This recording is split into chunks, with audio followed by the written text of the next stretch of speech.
It was on a fine bright summer's morning in the year 1596 that the two young girls were seen sitting at the door of a pretty cottage in a small village that lay buried amidst the mountains of Auvergne. The house belonged to Ludovic Thierry, a tolerably prosperous builder. One of the girls was his daughter, Manon, and the other his niece, Francoise, the daughter of his brother-in-law.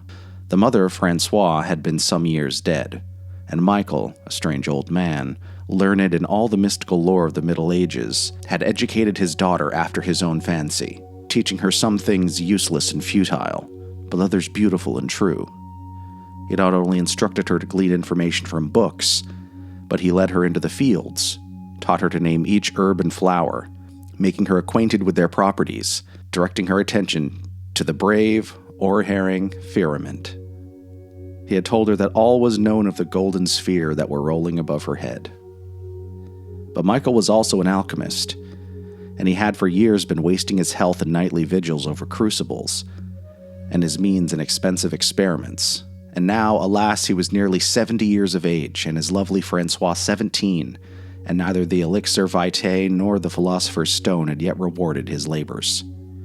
It was just at this crisis, when his means were failing and his hopes expiring, that he received a letter from Paris, informing him that the grand secret was at length discovered by an Italian who had lately arrived there.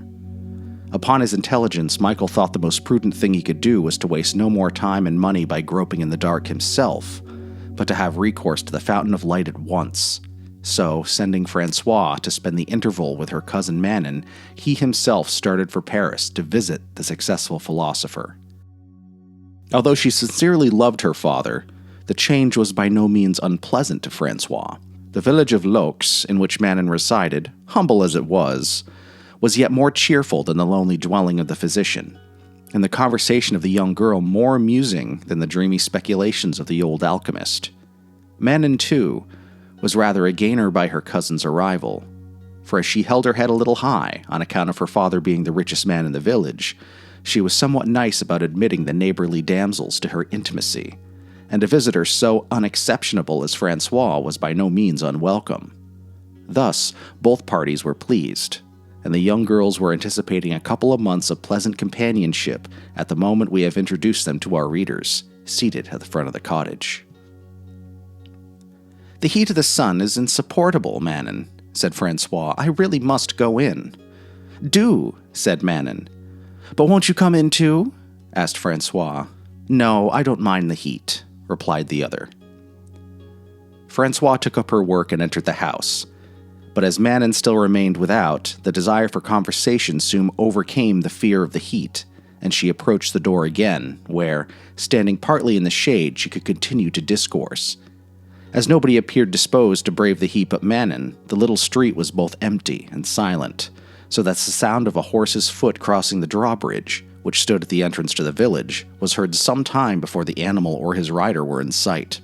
Francoise put out her head to look in the direction of the sound, and seeing no one, drew it in again, whilst Manon, after casting an almost imperceivable glance the same way, hung hers over her work, as if very intent on what she was doing.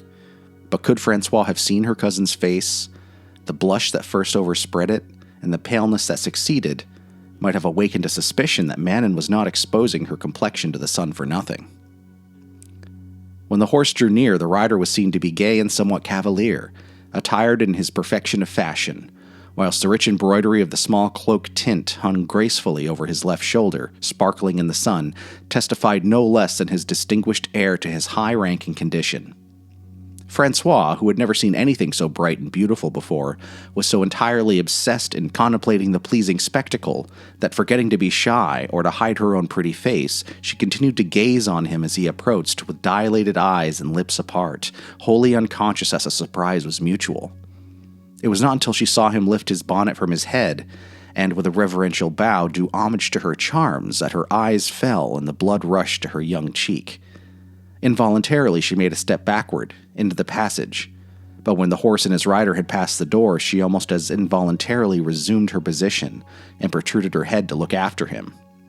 He, too, had turned round on his horse and was riding with his eyes behind, and the moment he beheld her, he lifted his bonnet again, and then rode slowly forward.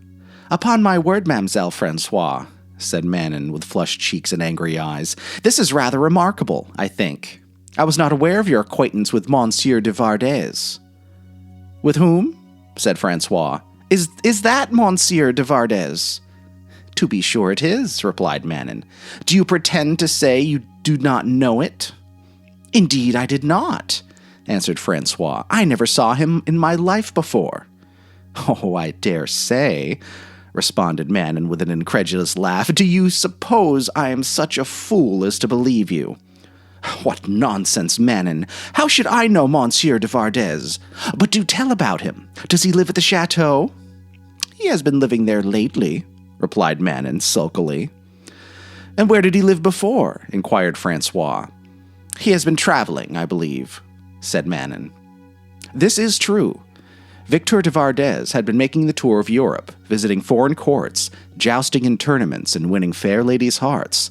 But he was now returned to inhabit his father's chateau, who, thinking it high time he should be married, had summoned him home for the purpose of paying his address to Clemence de Montmorency, one of the richest heiresses in France. Victor, who had left home very young, had been what is commonly called in love a dozen times, but his heart hadn't in reality ever been touched. His loves had been mere boyish fancies, dead ere they were born, one putting out the fire of another before it had time to hurt himself or anybody else, so that when he heard that he was to marry Clement de Montmorency, he felt no aversion to the match and prepared himself to obey his father's behest without a murmur. On being introduced to the lady, he was by no means struck with her. She appeared amiable, sensible, and gentle, but she was decidedly plain and dressed ill.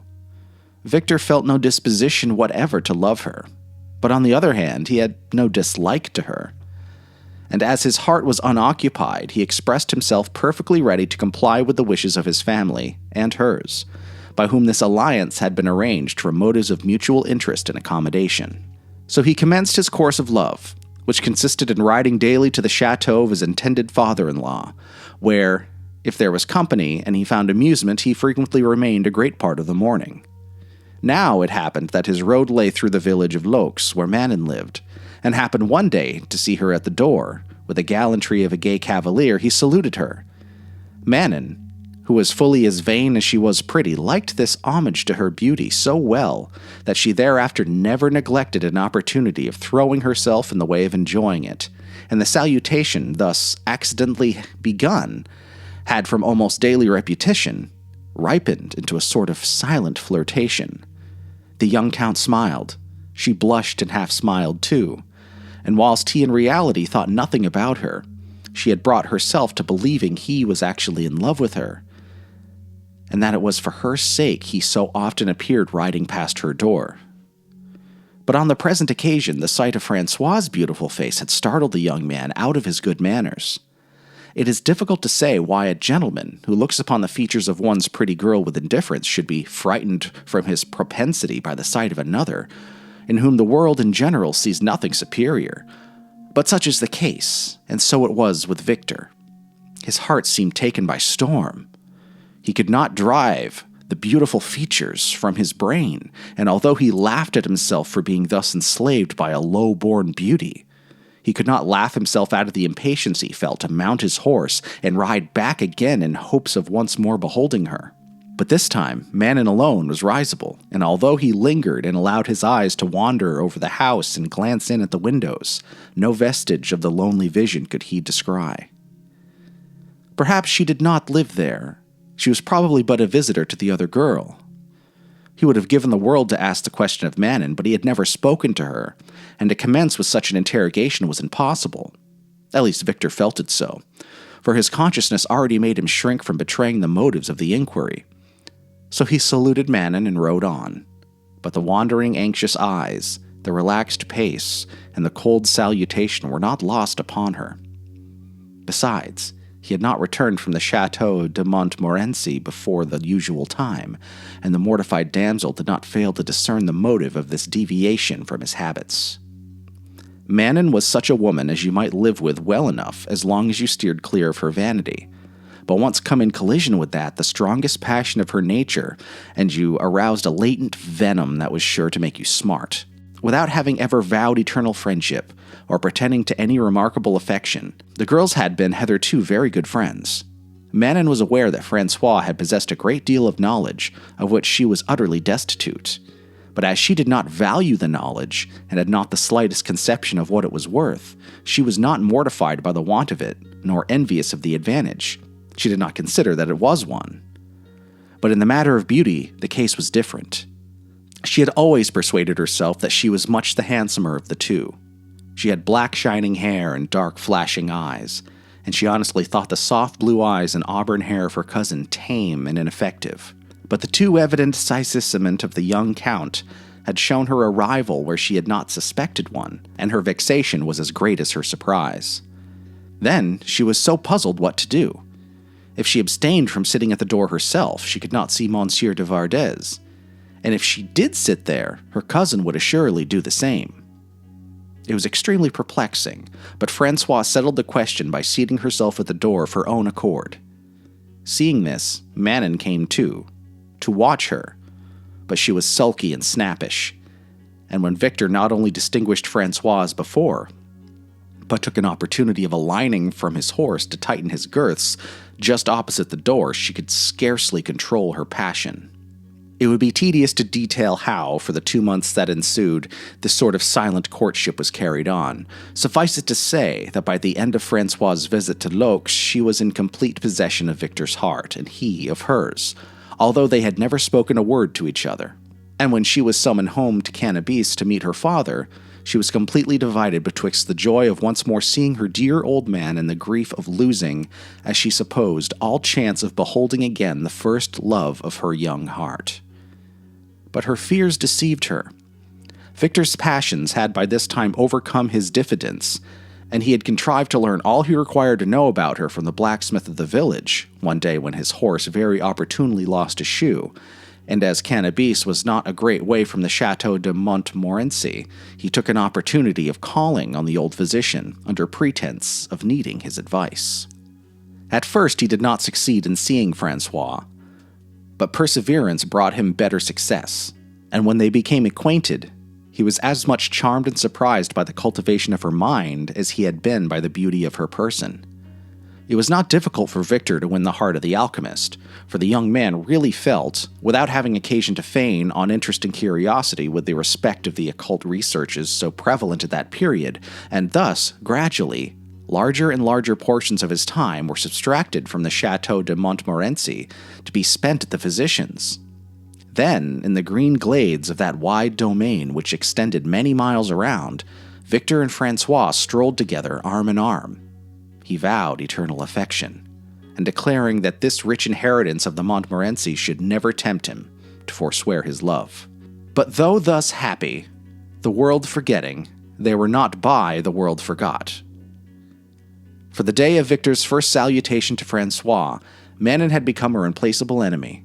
Her pride made her conceal as much as possible the cause of her aversion, and Francois, who learned from herself that she had no acquaintance with Victor, hardly knew how to attribute her daily increasing coldness to jealousy. But by the time they parted, the alienation was complete, and as, after Francois went home, all communication ceased between them. It was some time before Manon heard of Victor's visit to Cannabis, but this blissful ignorance was not destined to continue. There was a young man in the service of the Montmorency family called Jacques Renard. He was a great favorite with the Marquis, who had undertaken to provide for him, when in his early years he was left destitute by the death of his parents, who were old tenants on the estate. Jacques, now filled the office of private secretary to his own patron, was extremely in love with the alchemist's daughter, and Francois, who had seen too little of the world to have seen much discrimination, had not wholly discouraged his advances. Her heart, in fact, was quite untouched, but very young girls do not know their own hearts, and when Francois became acquainted with Victor de Vardez, she first learned what love is, and made the discovery that she entertained no such sentiment to Jacques Renard. The small encouragement she had given him was therefore withdrawn, to the extreme mortification of the disappointed suitor, who naturally suspected a rival, and was extremely curious to learn who that rival could be. Nor was it long before he obtained the information he desired. Though Francois and her lover cautiously kept far away from that part of the estate which was likely to be frequented by the Montmorency family, and thus avoided any inconvenient re-encounter with them, she could not, with the equal success, elude the watchfulness of the foresters attached to the domain. And sometime before the heiress or men suspected how Victor was passing his time, these men were well aware of the hours the young people spent together, either in the woods or at the alchemist's house, which was on their borders. Now the chief forester, Pierre Blouy, was a suitor for Manon's hand. He was an excellent huntsman, but being a weak, ignorant, ill-mannered fellow, she had a great contempt for him, and had repeatedly declined his proposals. But Pierre, whose dullness rendered his sensibilities little acute, had never been reduced to despair. He knew that his situation rendered him, in a pecuniary point of view, an excellent match, and that old Thierry, Manon's father, was his friend, so he persevered in his attentions, and seldom came into Laux without paying her a visit. It was from him she first learned what was going on at Cannabis. "Aye," said Pierre, who had not the slightest suspicion of the jealous feelings he was exciting.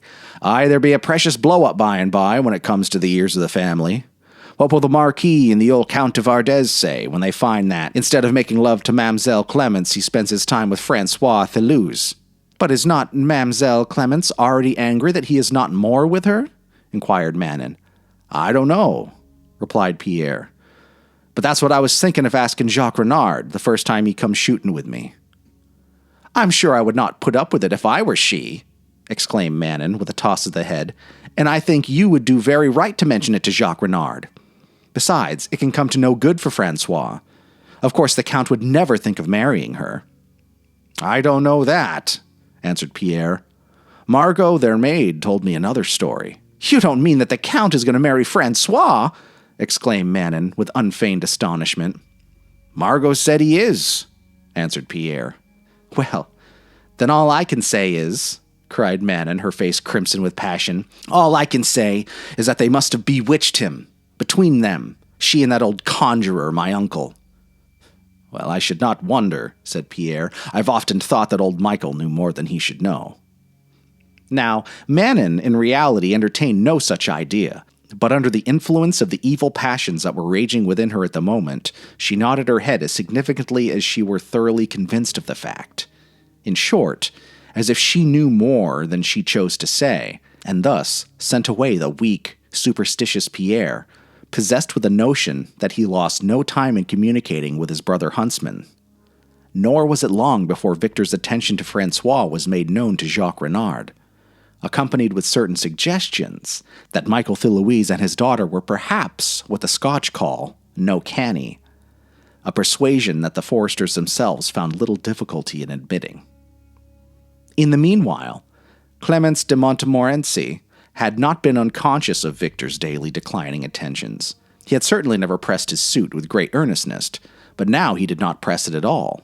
Never was so lax a lover. But as the alliance was one planned by parents of the young couple, not by the election of their own hearts, she contemplated his alienation with more surprise than pain. The elder members of the two families, however, were far from equally indifferent, and when they learned from the irritated, jealous Jacques Renard the cause of the dereliction, their indignation knew no bounds. It was particularly desirable that the estates of Montmorency and de Vardez should be united, and that the lowly Francois, the daughter of a poor physician, who probably did not know who his granddaughter was, should step into the place designed for the heiress of 100 quarterings, and mingling her blood with the pure stream that flowed through the veins of the proud de Vardez was a thing not to be endured. The strongest expostulations and representations were first tried with Victor, but in vain. He was in love, and pleased with ruin. These failing, other measures must be resorted to. And as in those days, pride of blood, contempt for the rights of people, ignorance, and superstition were at their climax. There was little scruple as to the means, so that the end was accomplished. It is highly probable that these people themselves believed in witchcraft.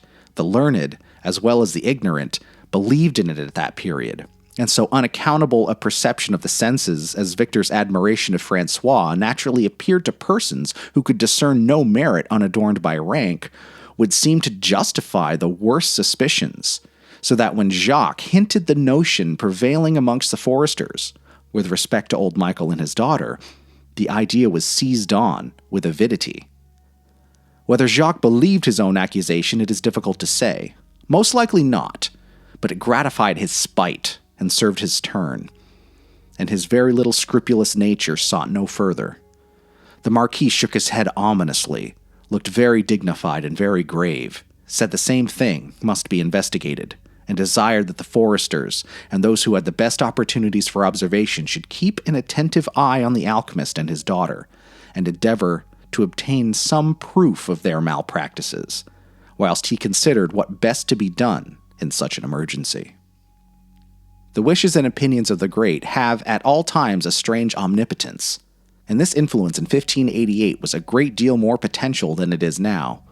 No sooner was it known that the Marquis de Montmorency and the Count de Vardez entertained an ill will against Michael and Francois, that everybody became suddenly aware of their delinquency, and proofs of it poured in from all quarters.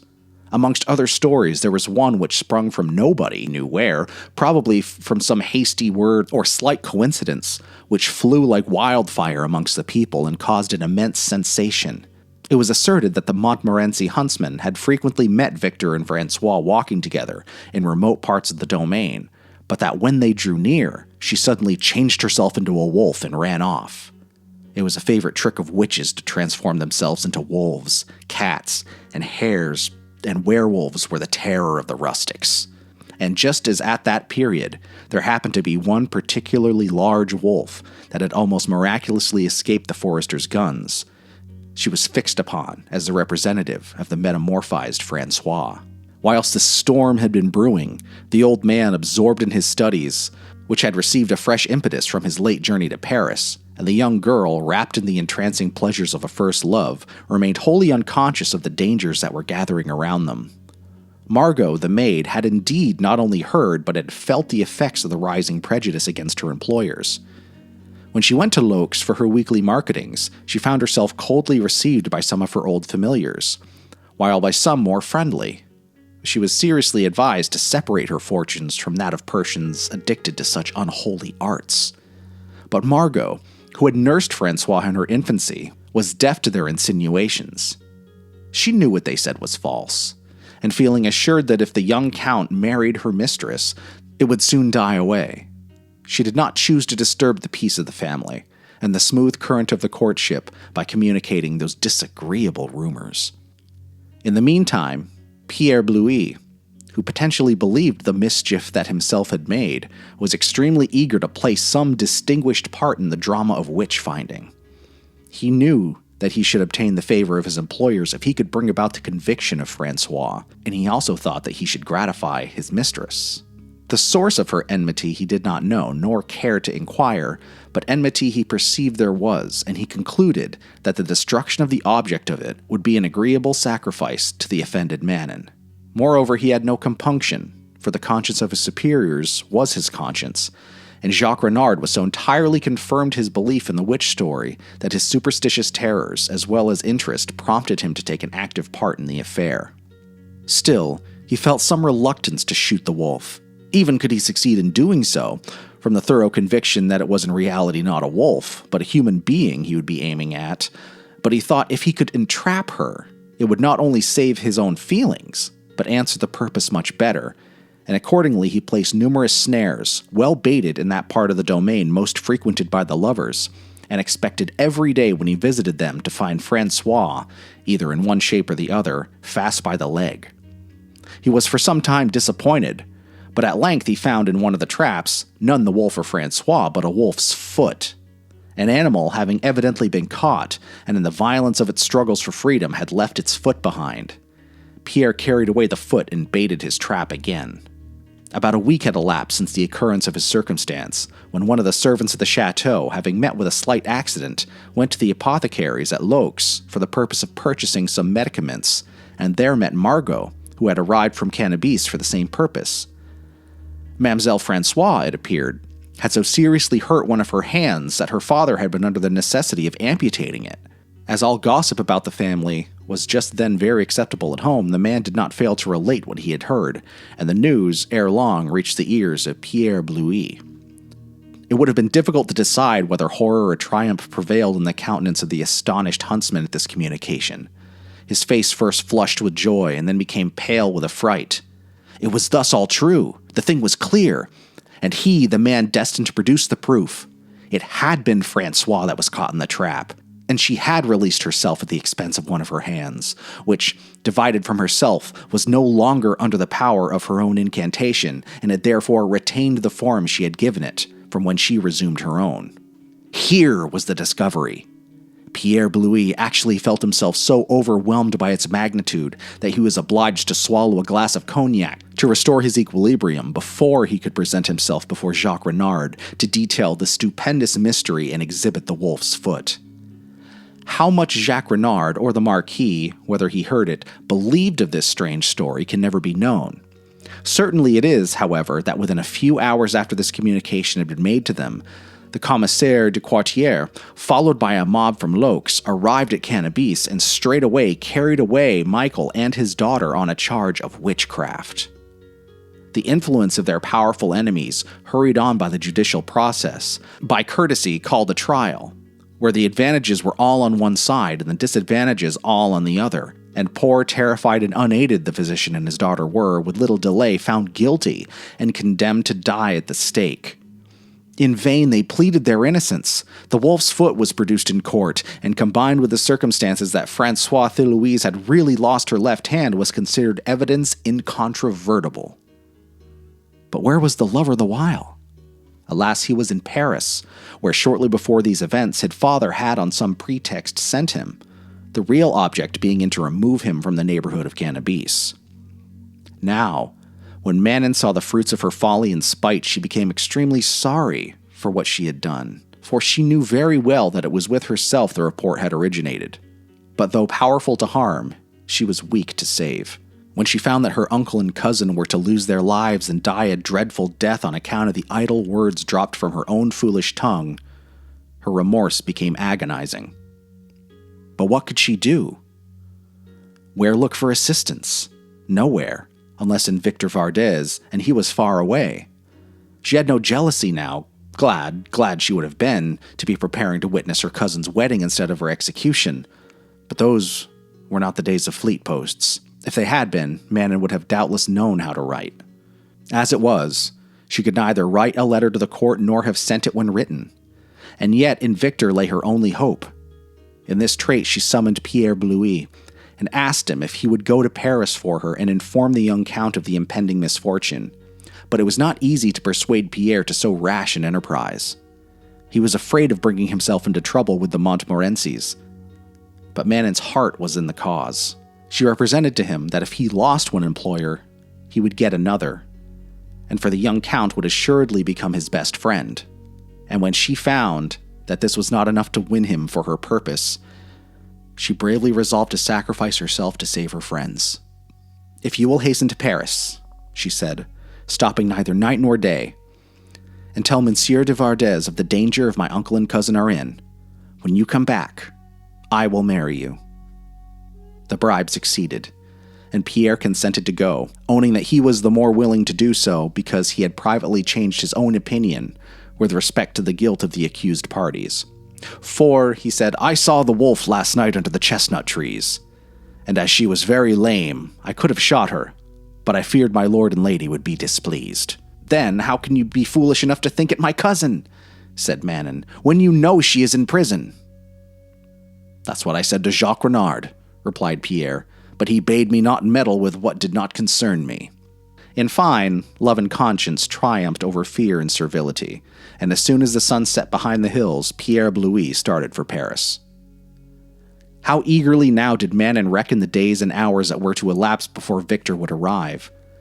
She had so imperfect an idea of the distance to be traversed that after the third day she began hourly to expect him, but sun after sun rose and set, and no Victor appeared. And in the meantime, before the very windows of the house she dwelt in, she beheld preparations making day by day for the fatal ceremony. From early morn to dewy eve, the voices of the worksmen, the hammering of the scaffolding, and the hum of the curious and excited spectators who watched its progress resounded in the ears of the unhappy Manon, for a witch burning was a sort of auto da fe, like the burning of a heretic, and was anticipated as a great spectacle, akin pleasing to gods and men, especially in the town of Laux, where exciting scenes of any kind were very rare. Thus time crept on, and still no sign of rescue, whilst the anguish and remorse of the repentant sinner became unbearable. Now, Manon was not only a girl of strong passions, but of a fearless spirit. Indeed, the latter was somewhat the offspring of the former, for when her feelings were excited, not only justice and charity, as we have seen, were apt to be forgotten, but personal danger and feminine fears were equally overlooked in the tempest that assailed her. On the present occasion, her better feelings were in full activity. Her whole nature was aroused, self was not thought of, and to save lives she had endangered by her folly, she would have gladly laid down her own. For why live, thought she, if my uncle and cousin die? I can never be happy again. Besides, I must keep my promise and marry Pierre Blouy, and I had better lose my life in trying to expiate my fault than live to be miserable. Manon had a brother called Alexis, who was now at the wars. Often and often in this great strait she had wished him at home, for she knew he would have undertaken the mission to Paris for her, and so have saved her the sacrifice she had made in order to win Pierre to her purpose. Now, when Alexis lived at home and the feuds between the king and the grand seigneurs had brought the battle to the very doors of the peasants of Augrevine, Manon had many a time braved danger in order to bring this much-loved brother refreshments on his night watch, and he had, moreover, an accomplishment which might be sometime needed for her own defense, taught her to carry a gun and shoot at a mark. In those days of civil broil and bloodshed, county maidens were not unfrequently adept in such exercises. This acquirement she now determined to make available, and when the eve of the day appointed for the execution arrived without any tidings from Paris, she prepared to put her plan into practice. This was no other than to shoot the wolf herself, and by producing it to prove the falsity of the accusation. For this purpose, she provided herself with a young pig, which she slung in a sack over her shoulder, and with her brother's gun on the other, and disguised in this habiliments, when the shadows of twilight fell upon earth, the brave girl went forth into the forest on her bold enterprise, alone. She knew that the moon would rise ere she reached her destination, and on this she reckoned for success. With a beating heart she traversed the broad glades and crept through the narrow paths that intersected the wide woods till she reached the chestnut avenue where Pierre was said to have seen the lame wolf. She was aware that the old or disabled animals, who are rendered unfit to hunt their prey, will be attracted by long distances by the smell of food, so having hung her sack with the pig in it to the lower branch of a tree, she herself ascended another close to it, and then, presenting the muzzle of her gun straight into the direction of the bag, she sat still as a statue, and there, for the present, we must leave her, while we take a peep into the prisons of Laux and see how the unfortunate victims of malice and superstition are supporting their captivity and prospect of approaching death. Poor Michael Thilouise and his daughter had had a rude awakening from the joyous dreams in which they had both been wrapped. The old man's journey to Paris had led to what he believed would prove the most glorious results. It was true that the report had, as usual, exaggerated the success of his fellow laborer there. The Italian Alcer had not actually found the Philosopher's Stone, but he was on the eve of finding it. One single obstacle stood in his way, and had for a considerable time arrested his progress, and as he was an old man, worn out by the anxious thought and unremitting labor, who could scarcely hope to enjoy his own discovery, he consented to disclose to Michael not only all he knew, but also what was the insurmountable difficulty that had delayed his triumph. This precious stone, he had ascertained, which was not only to ensure the fortunate possessor illimitable wealth, but perennial youth, could not be procured without the aid of a virgin, innocent, perfect, and pure, and, moreover, capable of inviolably keeping the secret which must necessarily be imparted to her.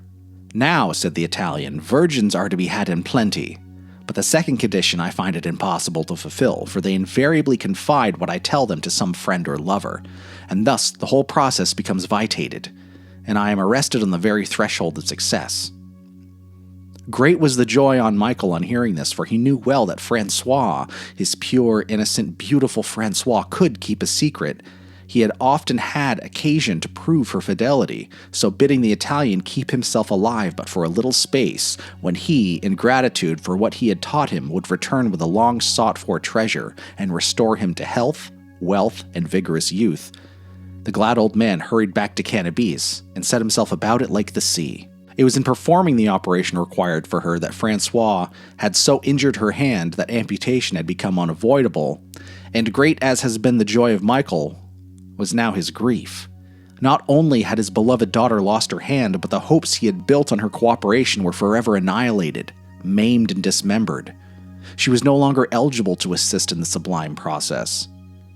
But how much greater was his despair when he learned the suspicions to which this strange coincidence had subjected her, and beheld the innocent, until now happy girl, led by his side to a dungeon. For himself he cared nothing. For her, everything. He was old and disappointed, and to die was little to him. But his Francois, his young and beautiful Francois, cut off in her bloom of years by so cruel and ignominious a death. And here they were in prison alone, helpless and forsaken. Absorbed in his studies, the poor physician had lived a solitary life, and his daughter, holding a rank a little above the peasantry and below the gentry, had had no companion but Manon, and she was now her bittersweet foe. This at least they were told. How sadly and slowly, and yet how much too fleetly, passed the days that were to intervene betwixt the sentence and the execution. And where was Victor? Where was his vows of love and eternal faith? All forgotten, so thought Francois, who, ignorant of his absence from the Chateau de Vardez, supposed him well acquainted with her distress. Thus, believing themselves abandoned by the world, the poor father and daughter, in tears and prayers and attempts at mutual consolation, spent this sad interval, till at length the morning dawned that was to witness the accomplishment of their dreadful fate. During the preceding night, old Michael had never closed his eyes, but Francois had fallen asleep shortly before sunrise, and was dreaming that it was her wedding day, and that, followed by the cheers of the villagers, Victor, the still beloved Victor, was leading her to the altar. The cheers awoke her, and with the smile of joy still upon her lips, she turned to face her father. She was stretched upon the floor, overcome by a burst of uncontrollable anguish at the sounds that had aroused her from her slumbers, for the sounds were real. The voices of the populace, crowding in from the adjacent country and villages to witness the spectacle, had pierced the thick walls of the prison and reached the cars and the hearts of the captive, while the old man threw himself at her feet and, pouring blessings on her young head, besought her pardon.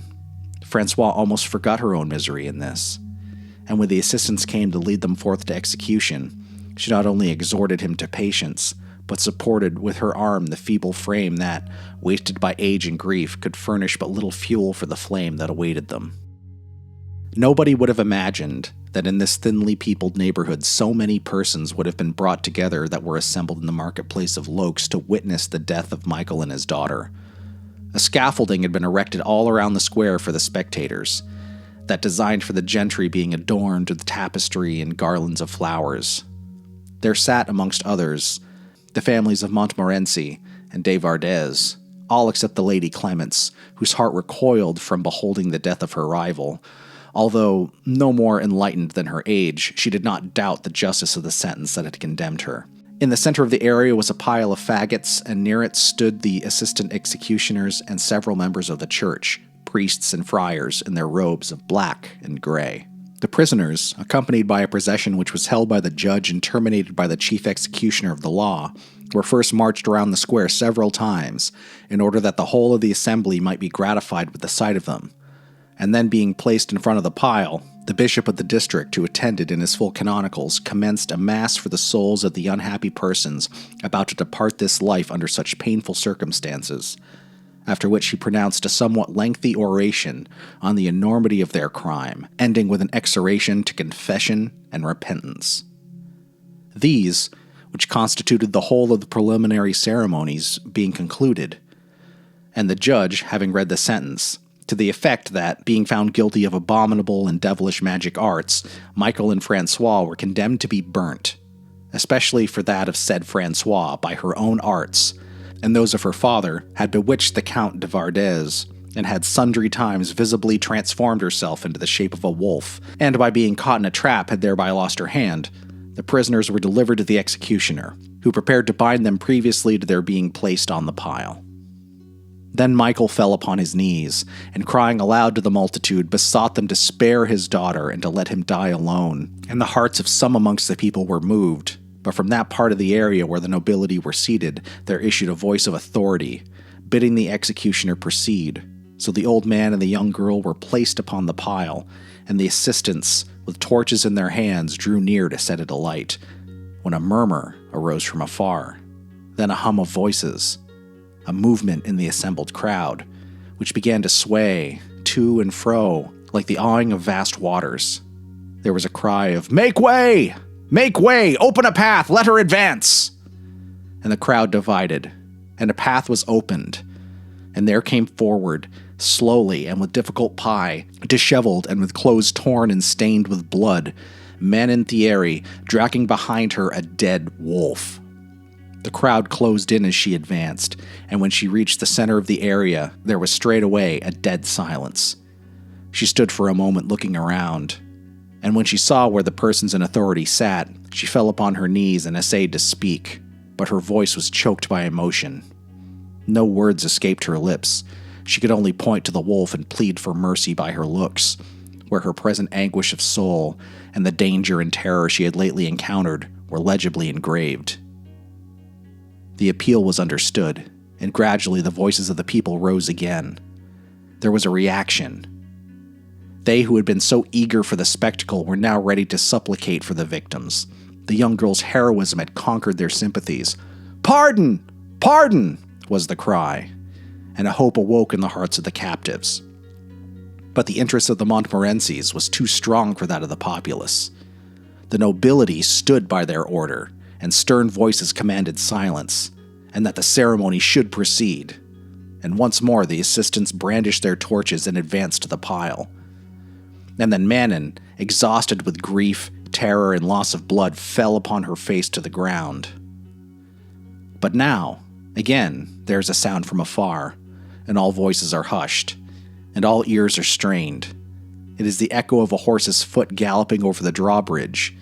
It approaches, and again, like the surface of a stormy sea, the dense crowd is in motion, and then a path is opened, and a horse, covered with foam, is seen advancing, and thousands of voices burst forth into "Viva! Viva!"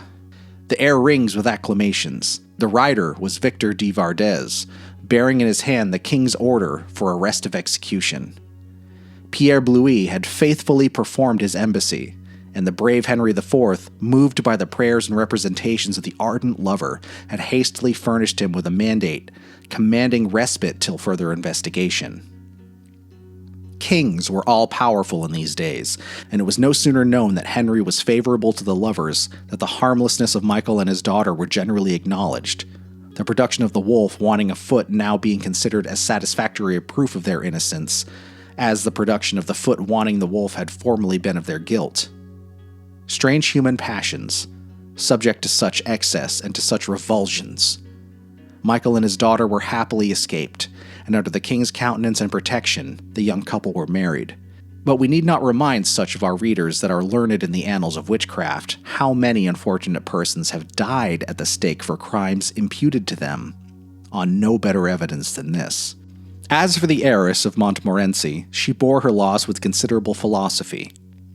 She would have married the young Count de Vardez without repugnation, but he had been too cold a lover to touch her heart or occasion regret. But poor Manon was a sacrifice for her own error. What manner of contest she had had with the wolf was never known, for she never sufficiently recovered from the state of exhaustion in which she had fallen to the earth to be able to describe what had passed. Alone, she had vanquished the savage animal, alone dragged it through the forest and the village, to the market square, where every human was able to stir, for miles around was assembled, so that all other places were wholly deserted. The wolf had been shot, but not mortally. Its death had been accelerated by other wounds.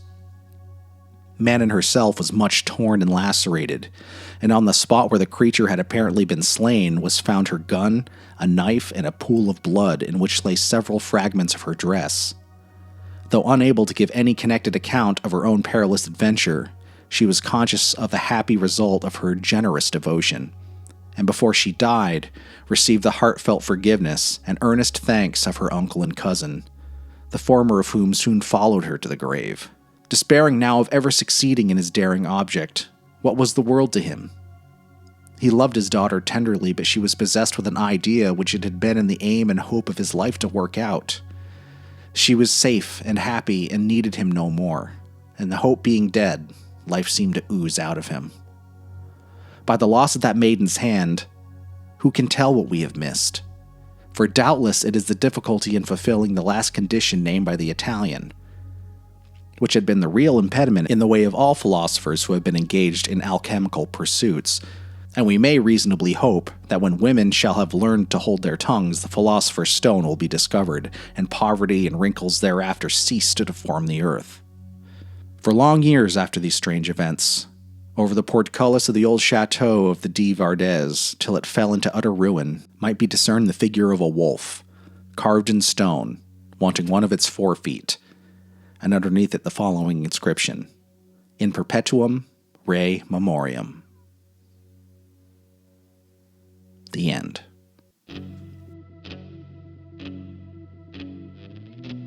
STS Spooktober is produced in collaboration with Stories Telling Stories and STS Media Group, transforming itself at Milthouse Studios in Milton, Vermont, casting around the globe to your frontal lobe, wherever podcasts are found. Spooktober is also streaming on YouTube at Stories Telling Stories. Make sure to give us a review wherever you stream our show. We really appreciate it.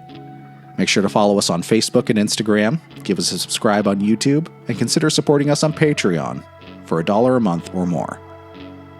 And until next time, stay spooky.